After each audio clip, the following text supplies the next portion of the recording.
É impossível vir para a Europa e continuar com a mesma mentalidade que a gente tinha no Brasil. Oi, eu sou a Thalita, eu sou au pair na França e estou morando aqui há 1 ano e 3 meses e eu vou contar para vocês tudo o que mudou nesse período. Quando eu cheguei do Brasil aqui na França, eu cheguei como a maioria dos brasileiros chegam, sabe? Muito empolgado, muito aberto, querendo trabalhar e ajudar todo mundo e às vezes se sobrecarregar de tanto trabalho porque você não sabe dizer não, porque nós brasileiros, nós somos assim. E depois de um tempo, você vê como as pessoas aqui fora, os europeus, eles não estão acostumados com isso.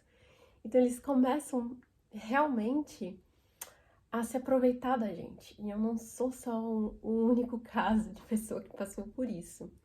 Na minha primeira família como au pair, já tinha uns 2 meses e meio que eu tava lá. E eu já tinha percebido que algumas coisas não eram saudáveis. E essas coisas foram crescendo, crescendo e ficando cada vez piores. Então, eu via que, por exemplo, a mãe, ela não tava nem aí pra mim. Ela literalmente não estava nem aí pra mim. Da minha primeira família, eu pedi demissão e eu tava conseguindo ter, sabe? Então, eu fiquei morando uns dias com uma amiga minha. E, cara, quando eu saí da minha primeira família, eu tinha 70 euros na minha conta bancária. E, tipo, eu cheguei na França com 70 euros e saí da minha família com 70 euros. Ai. Enfim. Eu lembro que a mãe, ela sempre me pagava atrasado. Assim, o máximo foi dela ter me pagado atrasado 2 semanas atrasado, mas na hora de me cobrar pra trabalhar, ela me cobrava muito, muito, muito, muito. Eu trabalhava muito mais do que 25 horas semanais. Nossa, absurdo. Então eu posso dizer que eu passei por uma situação de abuso psicológico e de exploração do au pair.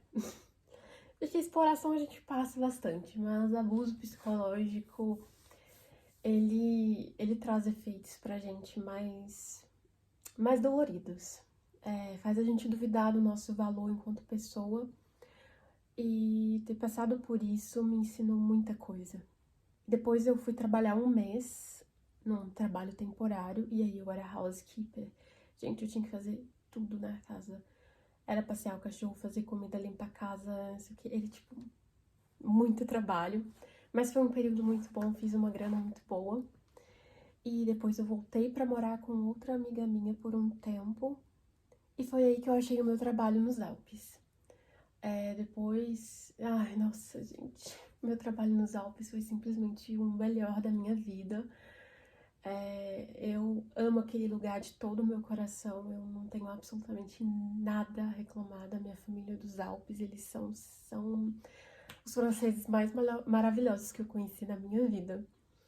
Depois que eu saí dos Alpes, eu fui trabalhar 2 meses em Genebra.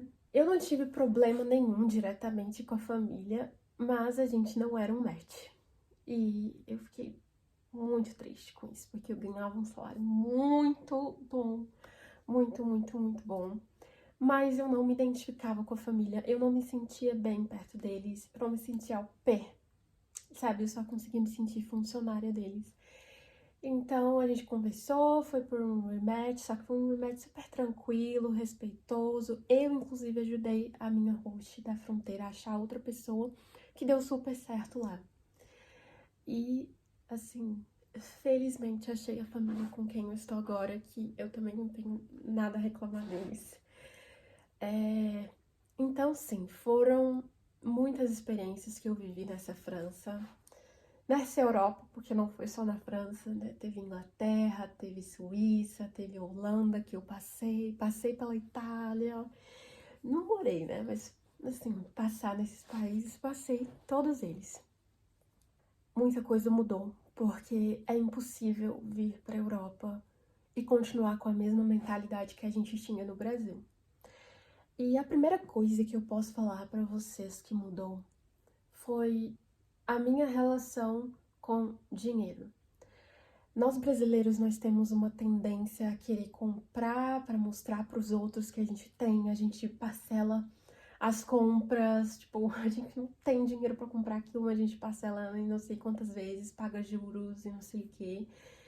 Enquanto aqui na Europa não tem essa cultura, porque é muito difícil você achar coisas parceladas. O preço das coisas é ridiculamente mais baixo, tipo, um iPhone vai ser 700, 800 euros. E qualquer pessoa com trabalho normal consegue comprar isso aqui. Então não tem essa cultura de parcelamento. E as pessoas aqui são muito mais individualistas, então para elas é muito fácil dizer não, dizer sim, mas principalmente o não é muito fácil para o europeu dizer não. Eles têm um senso assim de respeitar o espaço do outro muito grande e que me deixa muito feliz, porque ninguém fica perguntando coisas da minha vida assim de uma maneira invasiva, sabe? E hoje em dia, quando eu lido com brasileiros, eu não quero que vocês entendam que eu tô falando mal de brasileiros, mas é uma diferença cultural. Cara, eu começo a conversar com brasileiros, as pessoas perguntam coisas da minha vida que são muito estranhas, muito íntimas, eu fico, tipo, muito chocada. É, E eu não tenho esse problema com europeus, né? Mesmo com amigos próximos, não só com galera de trabalho, mesmo com amigos próximos que são europeus, eles não são assim. É gostoso isso, porque você sente que você tem muito mais liberdade de viver a sua vida de acordo com as suas escolhas, sem ter que se justificar para os outros. E eu acho que essa é uma das melhores partes de se morar na Europa, porque aqui eu sinto um peso social muito menor sobre mim, peso de expectativa social muito menor. A Europa, teoricamente, ela é cristã, mas a Europa vive um período de pós-cristianismo, o que na prática vai dizer que muita gente até acredita em Deus, mas eles não vão para uma igreja. E mesmo as pessoas que frequentam uma igreja, elas não têm aquele espaço da religião na vida delas como tem no Brasil. Eu acho que no Brasil a gente coloca a religião num espaço gigantesco na nossa vida, do tipo, todos os nossos relacionamentos são baseados naquele contexto. E daí, se você sai da igreja, e aí você perde praticamente todos os seus amigos, porque eles eram todos daquele contexto, você não conhece muitas outras pessoas de outros cantos. Eu tenho essa sensação, essa impressão, e vi isso acontecer também comigo. E então, assim, os europeus, eles não colocam igreja, esse espaço gigante na vida deles, para nada religioso. E aqui também a gente lida com pessoas de várias religiões e muitas pessoas ateias, que era uma coisa que eu não estava acostumada. Então, que vai ter muito muçulmano, muita gente ateia, muita gente de religiões que eu não sei nem o nome. E lidar com isso faz a gente ser menos preconceituoso, mais aberto a entender a cultura do outro. E uma coisa que eu sempre falo, a gente aprende a gostar e amar as pessoas porque elas são, não pela religião delas. E eu falo isso no sentido de alguém que cresceu num ambiente religioso muito fechado, que a maioria dos meus amigos eram, sim, cristãos, poucos não eram. E quando eu digo cristãos, é tipo assim, de ser muito firme na igreja. Então, esse é um choque cultural aqui na Europa que é impossível de ser ignorado. Não dá pra você ser o mesmo cristão que você era no Brasil, aqui na Europa. E você tem que necessariamente aprender a ser uma pessoa mais aberta e mais respeitosa com as diferenças. E isso mudou muito, muito, muito, muito em mim. E um quarto ponto em relação à minha carreira.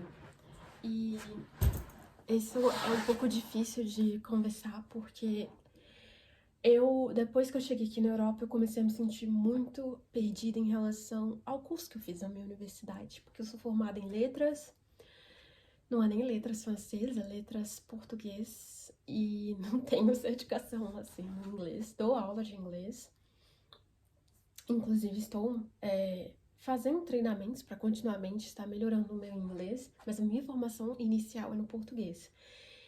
E quando a gente vem aqui pra fora, a gente precisa se reinventar o tempo todo. Mais uma vez eu digo, não dá pra ser a mesma pessoa que eu era no Brasil, aqui na Europa. A gente precisa se reinventar de todas as maneiras, inclusive na nossa carreira. Eu vejo que aqui a Europa tem uma carência de trabalhos manuais enorme. E eu cresci, eu fui formada para ser uma intelectual. Formei em letras, um curso que ele é muito elitista, eu vejo isso muito claramente hoje, numa universidade extremamente elitista também, que é a Universidade de Brasília. Por mais que hoje mais da metade das pessoas na UNB sejam negras, pardas, indígenas, provenientes de escola pública, mas ainda assim o contexto de UNB ele é muito elitista, porque são cursos que são o dia inteiro. A universidade é localizada na Asa Norte, tipo, bairro rico de Brasília. Então a gente acaba sendo influenciado por esse meio a pensar que a gente também é parte disso. E quando a gente sai do Brasil e a gente vê que aqui fora a gente é só um brasileiro imigrante, é um choque muito grande a gente perceber que a gente precisa aprender a fazer trabalhos manuais. E quando eu digo trabalhos manuais, eu tô falando de, por exemplo, cozinhar, fazer limpeza. Sim, trabalho de cleaner aqui, ele é muito necessário e dá grana. Tem pessoas, assim, de outras nacionalidades europeias aqui na França que trabalham fazendo cleaner e que fazem muita grana. Às vezes muito mais do que uma galera que trabalha em office. Então, basicamente, o que eu tenho a dizer é que ser imigrante ensina a gente o valor do trabalho manual, o valor do trabalho que é considerado subemprego, o valor do trabalho que é considerado o trabalho da classe trabalhadora, né? Working class, que infelizmente a gente tem uma tendência a supervalorizar o trabalho que é intelectual e esquecer que o trabalho manual, o trabalho da faxineira, ele é tão importante quanto o trabalho do CEO. Embora o CEO seja o cara que contrata muita gente, que ele, né, o dono da empresa, sei lá, não entendo muito bem sobre isso, mas o dono da empresa, ele permite que várias pessoas tenham trabalho, mas se a empresa tá suja, aquele ambiente não vai ser agradável para os funcionários, não vai ser agradável para ter uma reunião com pessoas de outras empresas, enfim, as coisas estão conectadas. Aprendi muito sobre isso aqui na Europa, que não tem vergonha nenhuma em você ter que trabalhar como faxineira, como babá, até porque au pair é ser babá. E se for isso que for me permitir continuar aqui legalmente na França, não tem problema nenhum, sabe? Claro, eu adoraria poder trabalhar aqui na minha área, ser uma professora universitária, sei lá, trabalhar numa empresa utilizando as línguas que eu falo, adoraria. Mas se isso não acontecer, não aconteceu. Porque eu não posso esperar a vida acontecer só pelo trabalho dos meus sonhos. Até porque muita gente nunca nem vai ter o trabalho dos sonhos. E existe tanta gente aqui na Europa que assim como nós no Brasil, tá desempregado, mas que jamais vai se permitir trabalhar em áreas que são essas consideradas menores. Então a minha mentalidade em relação a isso, ela mudou muito, muito, muito, muito, muito, muito, muito, muito, muito mesmo. E por último, a minha relação com o Brasil. Hoje em dia eu tenho bastante choque cultural com coisas do Brasil, claro, que não é que, ai meu Deus, eu sou super brasileira diferentona, mas é porque, gente, eu estou acostumada a conviver somente com europeus. Então, quando eu convivo com brasileiros, é diferente, e aí eu tenho que me readaptar. Eu lembro que esses dias eu tava na Inglaterra, encontrei alguns brasileiros e tinha muito tempo que eu não conversava com brasileiros assim pessoalmente.